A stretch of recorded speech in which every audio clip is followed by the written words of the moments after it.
Good morning, children. Welcome back to the social session, children, where we have finished in the previous session about the sports, nationalism and commerce. And today we begin with a new topic, disaster management.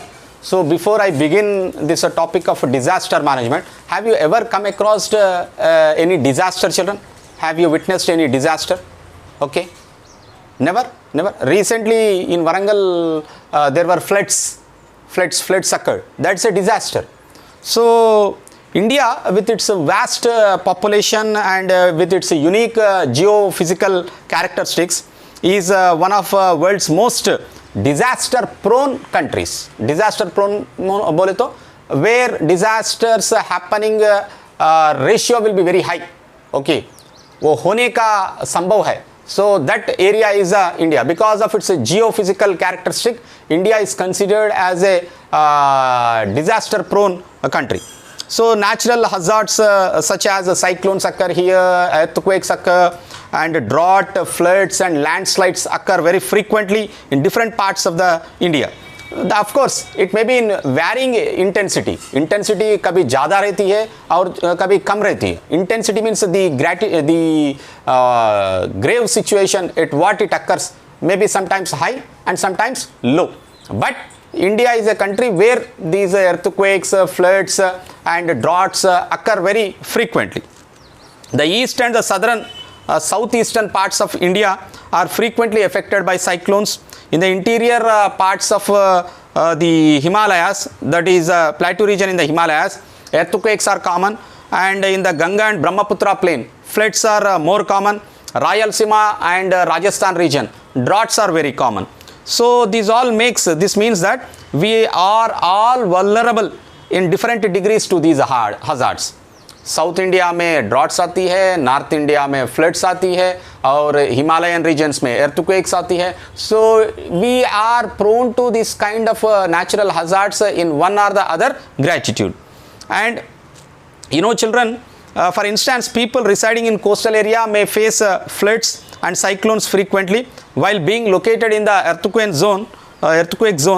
Such an area is called as a multi-hazard zone.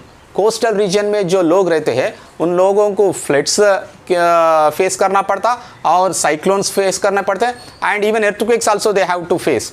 So because of various calamities there is a chance of occurring there. It is called as a multi-hazard zone. What it is called as? Multi-hazard zone. So which topic are we discussing now? Disaster management. Disaster management.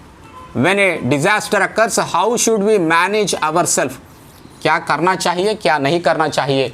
Okay, we get some consciousness, some awareness about the managing at the time of a disaster. So multi-hazard zone बोले तो क्या है? एक ही area में floods आती है, वही area में साइक्लोन्स भी होती है एंड वही द सेम एरिया में earthquake भी होती है. So this kind of areas are called as multi hazard zone. वैसा कोस्टल रीजन में वो बहुत सारे होती रहते हैं. The damage caused due to these hazards increases when people are not adequately prepared to face the disaster. For instance, a flood is a hazard when it occurs if people are not prepared to face. Floods occur होते वक्त अगर लोगों को नहीं पता कि what should be done, then automatically the kind of disaster will be very high. Okay, बहुत सारे लोग मर जाते. So and it may wash away the persons, home, cattle and valuables. Then the flood becomes a big disaster. If you look at the types of disaster, there are different types of disasters are there. Slow onset disaster is there, rapid onset of disaster is there, and there are certain natural disasters are there and man-made disasters are also there. Okay, some disasters are even created by the man also. I'll tell you while we proceed. Okay, we shall discuss these different types of disasters. Like as I was telling you, slow onset disaster is there, and rapid disaster will be there. Rapid disaster. So what are these different types of disaster? We shall see in the next class, children. Until then, take care. Thank you.